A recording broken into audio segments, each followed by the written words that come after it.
Hi, I'm Paul Johnston, welcoming you to Bike File, the show which gives you the latest info on the newest bikes on the market. Each week we look at a different category of bike, and this week it's the turn of the beasts on the streets, naked bikes with aggressive styling and huge amounts of power.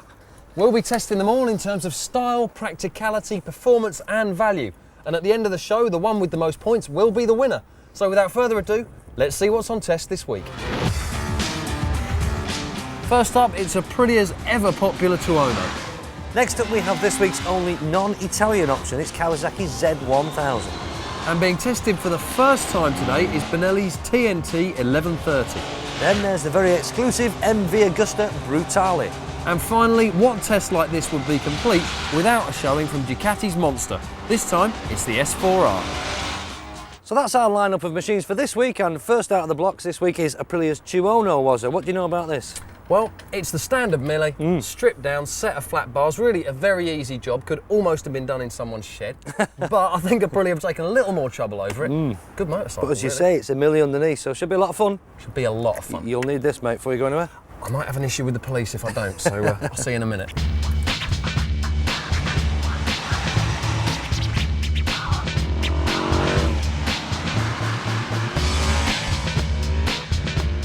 This is a very brilliant motorbike, and that is a fact, plain and simple. From the moment you first hop aboard a Tuono, something just clicks and you know you're in for a special experience. Physically, it is a big bike, and shorter riders may be put off by its tall stance and wide seat.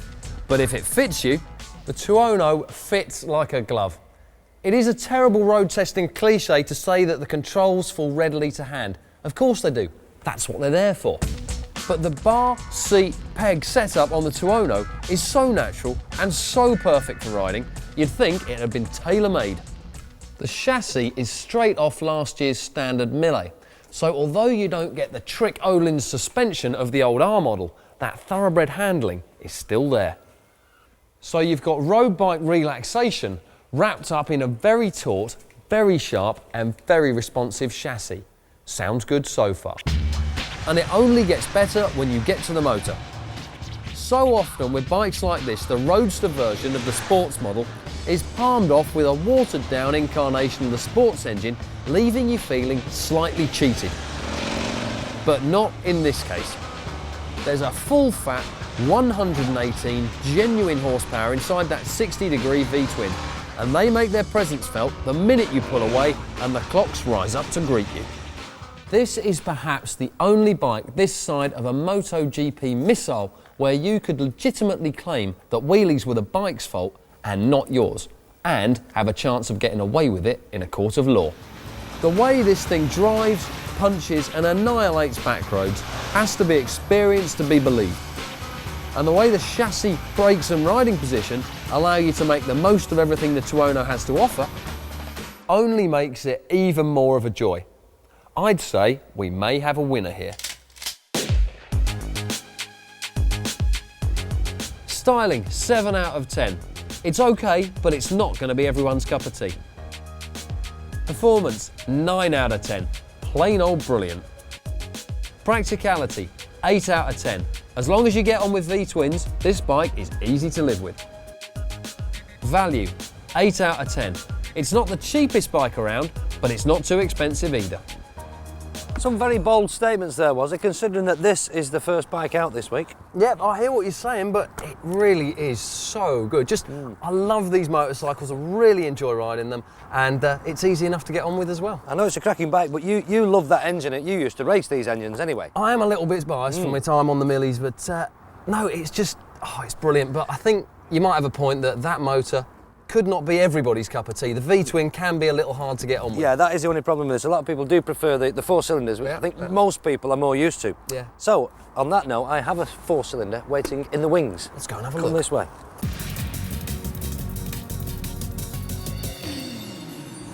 And here it is, a Z1000, mate.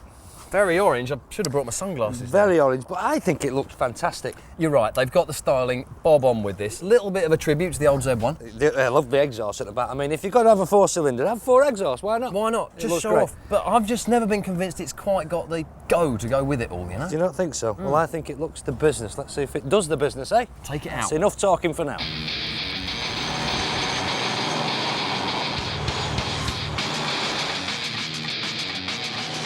Kawasaki described this bike as cheeky and naughty. They say it's designed with the old Z1 in mind and that it's a loud, shouting, aggressive beast. Well, we'll see.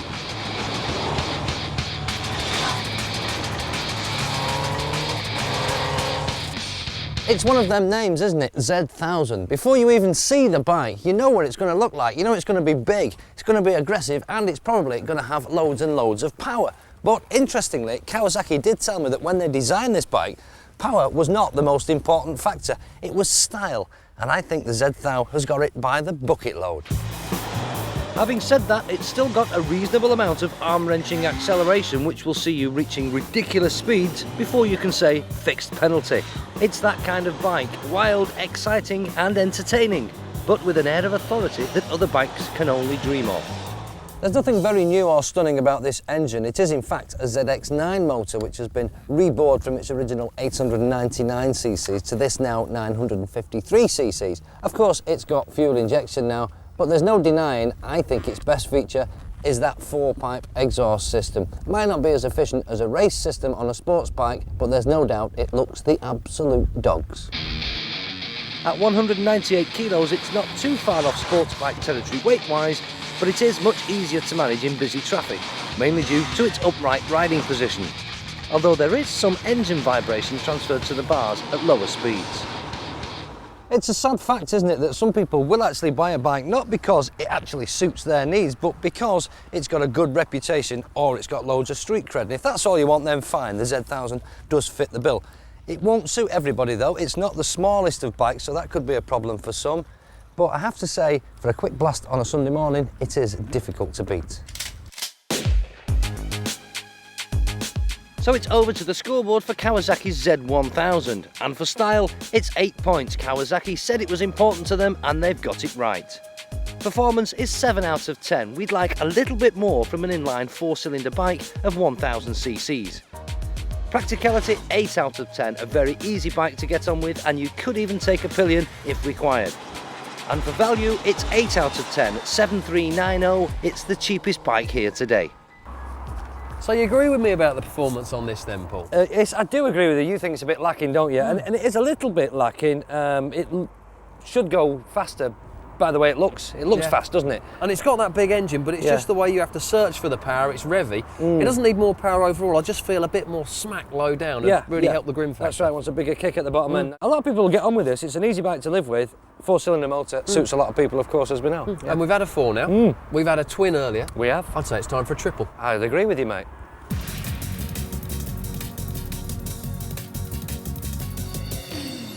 And here's our triple. It is Benelli's TNT, which frankly I think looks explosive. TNT, get it? yeah. Boom, boom. Oh, it's getting even worse. But it looks different, doesn't it? Yeah, even though there's sort of something kind of wrong going on, it's all kind of right. I really love the way this thing looks, really do. Right, okay, well, take it for a spin.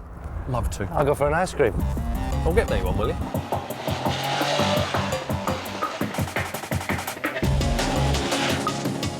Just like Benelli's Tornado, the TNT's design is very, very distinct.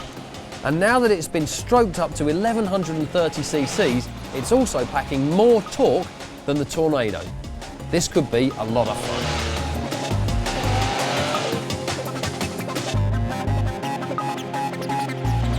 You've got to hand it to the Italians, because when it comes to style, they run rings around the competition. Obviously, when they get it wrong, they do so spectacularly. I mean, who could forget Bimota's terrible Mantra, or even Moto Guzzi's awful Centauro? But fortunately, this Benelli TNT is neither of those. It is beautiful. I mean, look at it. The way the frame and exhaust swoop around the motor, the way the can and rear seat unit taper away just so at the back, even the way the eccentric chain adjusters set off the swing arm perfectly. It is bellissima. And then there's the engine. What a blinder it is. Benelli's flagship Sportster, the Tornado, runs a 900cc triple, and that's the motor they've nicked to put into this bike. Now, you would have thought those 900cc's would have been quite enough, but bikes like this are all about torque more than they are about revs. After all, you're not going to fancy a trip to the far side of 120 mile an hour with nothing but that weeny little fly screen between you and the elements, are you? Of course not. So in their quest for torque, Benelli lengthened the motor's stroke. Corsa lunga is what they call this lump at the factory. That's Italian for long stroke, if you want to sound clever next time you're in the boozer. And in the process, they've added 230cc. Now you get an 1130cc triple with 87 foot-pounder torque, which is a lot, and it feels like it. This bike can just about play civilised when asked, but it plays the fool much, much better and could be one of the most fun motorcycles under 90 mile an hour. It's very good, but is it the winner? Styling, 9 out of 10. Looks like nothing else, looks awesome. Performance, 8 out of 10. Excellent motor, great chassis. Practicality, 5 out of 10. It is disastrously uncomfortable. Value, 6 out of 10. £9,500 is a lot of money, whichever way you look at it. That's such a shame, isn't it, was it? It was doing very well, the TNT, until it came down to practicality. Until we got there, we had a lovely motorcycle, brilliant engine, great handling, wonderful looks, but that seat, possibly the most uncomfortable bike I've ever ridden, I think. Yeah, I wouldn't disagree. It is an uncomfortable bike, and it's a shame because it's a bike you'd like to be seen on a lot, because it's, I mean, front to back, it's a work of art. Every part of it is a work of art. You'd love to be seen it, but you couldn't stop because you'd have tears in your eyes from this. I mean, it's hard, I can live with that, Yeah. but the way it slants forward, it shunts you right into that petrol tank. Hard, just where you don't want it to, you know what I mean? That's right, yeah. Great machine, but just totally impractical. Yeah, it looks brilliant at a standstill, but until they fix that seat, I think a standstill is the best place for it. Yeah, I know what you mean. Well, we're going to have a little standstill now just for a couple of minutes, but still in the lead this week is Aprilia's Tuono on 32 points, closely followed by Kawasaki Z1000 on 31 points. But still to come, we've got Ducati's S4R and MV's Brutale. See how they get on after the break.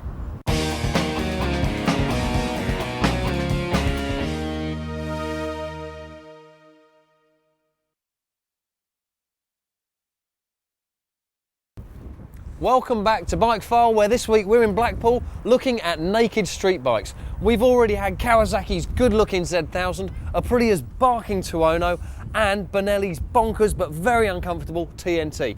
For the rest of the show, 2 more bikes to come. First up, it's going to be MV's Brutale. What do you reckon, Paul? Well, it's a similar scenario with this than to the Aprilia Tuono, really. They've taken their sports bike, the F4, stripped all the clothes off it, put flat bars on it, and made it into a more upright, naked street bike. Yeah. And much like the F4, it's an absolute beauty, isn't it? It is a beauty. I think it looks fantastic. Are you feeling rich? Because it's 10.5 big ones, this is. It's 10,500 quid, isn't it? It's a lot of money, isn't it? But it looks nice, so... Yeah. Whatever you do, don't drop it, because I've only got 4 quid to pay for the damage. All right.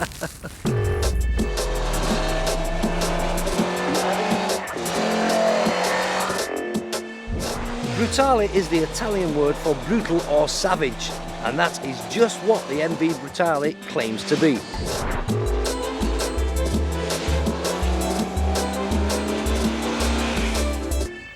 If you were to take a look down the spec sheet for the Brutale, you'd probably come to the conclusion that it's quite simply a naked version of MV's F4 sports bike, and you'd be absolutely right.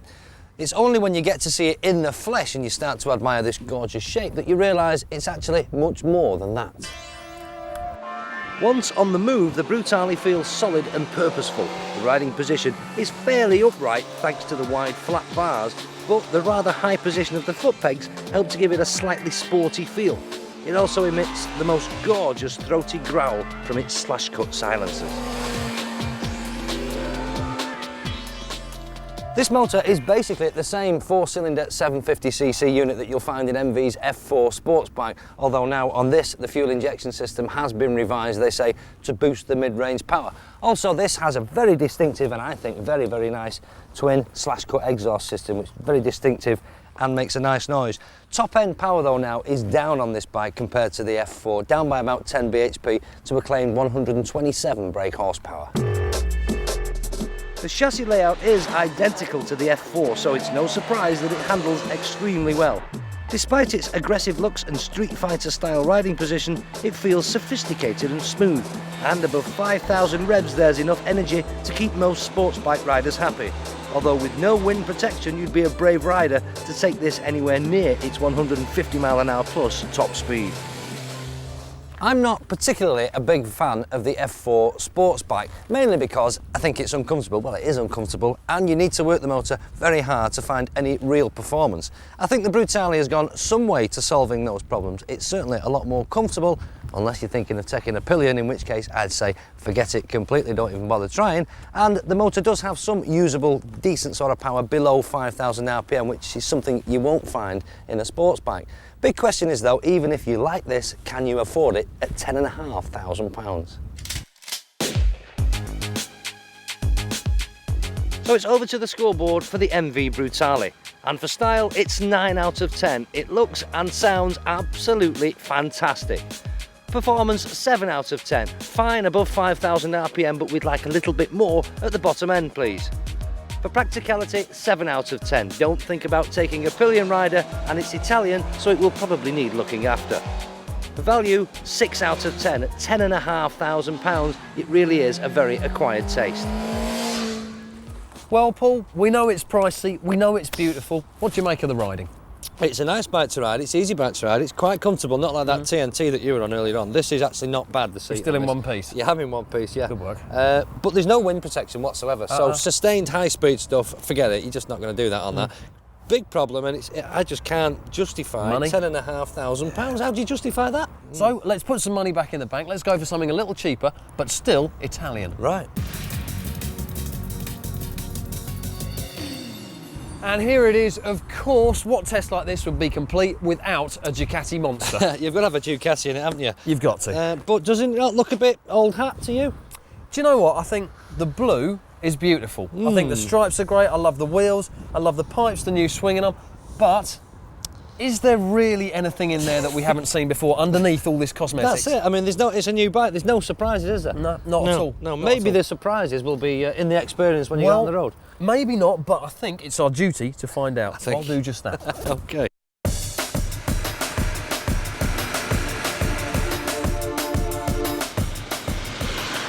Ten years ago, we were treated to our first Monster. Now here we have the latest version. It's the S4R.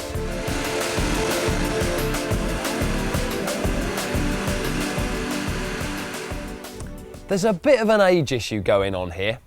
I mean, I know that the Ducati Monster is a classic of modern bike design, and Ducati, better than anyone else, are able to breathe life back into ageing designs by just tweaking them subtly year on year.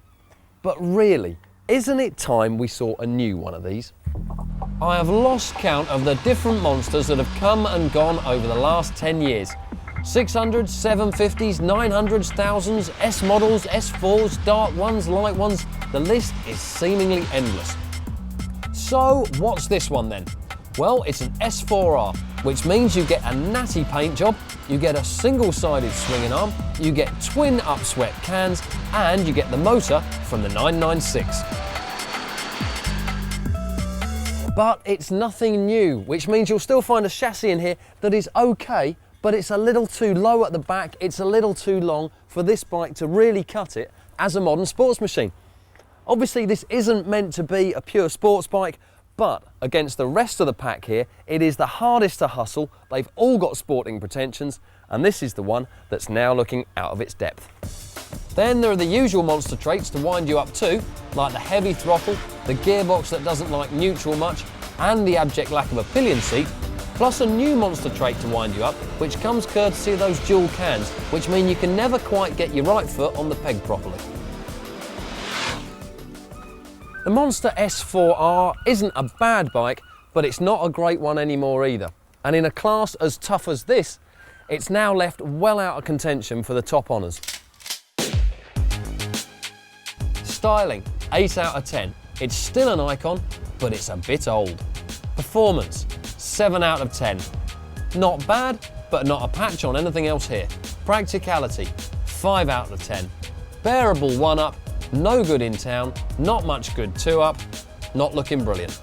Value, 6 out of 10. It's still expensive, but you don't get anything very new. Well, before you went out on it, we both agreed that there was no surprises in the looks of this. Any surprises in the ride? Sadly, no. I knew you were going to say that.